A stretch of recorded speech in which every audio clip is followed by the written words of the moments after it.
Hey, welcome. So, have you ever stopped to think about where all the rules we live by, our laws, actually come from?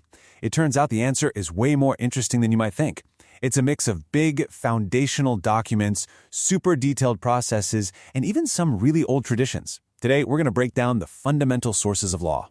Right. So where do the rules that literally shape our society come from? I mean, sure, we think of politicians and parliament debating stuff, but that's just one piece of the puzzle. The full story is this incredible web of documents, step-by-step procedures, and even unwritten traditions that have been built up over centuries. According to legal scholars, it all really boils down to just four primary sources that act as the bedrock for a country's entire legal system. Every rule, every regulation can be traced back to one of these four origins. So what are they? You've got Islamic Sharia, the Constitution, legislation, and custom.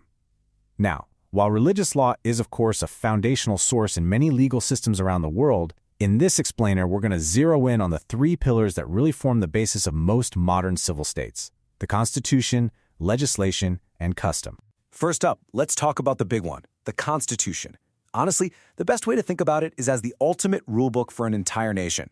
It is the foundational blueprint, and every single other law has to be built according to its design. So a constitution is basically doing two massive jobs at once. On one hand, it lays out the entire plan for the government, who has what power, what the different branches are, how they work. But on the other hand, and this is crucial, it also guarantees fundamental rights for the people. So it's both the master plan for the state and a protective shield for every citizen.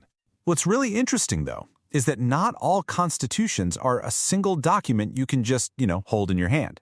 You've got written constitutions, like in the US or Somalia, that were very deliberately created at a specific point in history. But then you have places like the United Kingdom, which have unwritten constitutions. Theirs is a collection of different laws, major court rulings, and long-standing conventions that have just evolved slowly over hundreds of years. Constitutions also differ in how hard they are to change, which is a really big deal. A flexible constitution can be amended pretty easily, which lets it adapt to society changes. But a rigid constitution is designed to be tough to alter, usually needing a huge majority, like 2/3 or even 3/4 of the vote. And that's on purpose. It's to protect the country's core principles from, say, a temporary political whim. Okay, so if the Constitution is the blueprint, let's move on to our next source, legislation. This is the part where we actually start building the house, putting up the walls and adding the rooms. Legislation is the process of creating the specific, day-to-day laws that we all have to follow. So, how does an idea go from someone's head to an actual law on the books? Well, it's typically a 5-stage journey.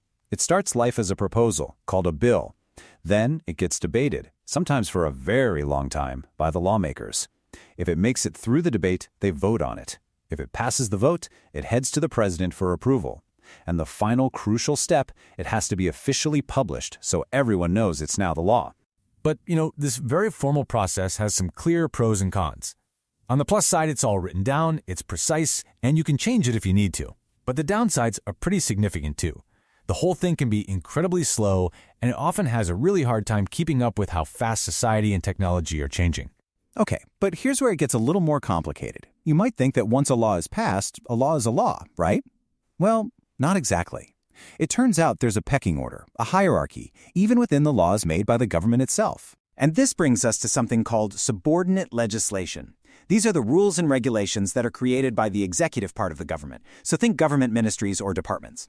Their whole job is to fill in all the practical details of the bigger, broader laws that Parliament passes, basically making them work in the real world. And you see these pop up in a bunch of different ways. You've got regulations that Parliament directly delegates, you've got police regulations for public health and safety, and you even have emergency regulations that a president can issue in a major crisis. They all serve a very specific, hands-on purpose. But here is the single most important rule about all of this. It does not matter how critical a regulation seems. It can never contradict a law passed by Parliament, and it can absolutely never go against the Constitution. As the name says, it is always, always subordinate. All right, so we've got the master blueprint, and we've got the detailed rulebooks. But what about all the rules that aren't actually written down anywhere? That brings us to our third source, custom. These are those powerful, unwritten codes of behavior that somehow we all just know. Now, for a custom to be considered an actual source of law, it's not enough that it's just something people do. It has to be a rule that's generally accepted by the community. And this is the really important part. If you break it, there has to be some kind of consequence, some kind of sanction. And yeah, the bar for a tradition to get legal recognition is pretty high. It has to be a general practice, not just something a few people do. It has to have been observed consistently over a long time. It needs to be clear and certain, not fuzzy. And you guessed it, just like subordinate legislation, it can never, ever contradict the country's written laws. So we've got our three main sources: the big picture constitution, the detailed legislation, and the unwritten custom. So how do they all fit together without creating chaos? Well, it all comes down to a very clear hierarchy. At the absolute top of the pyramid, the pinnacle, you have the Constitution. This is the supreme law of the land, period.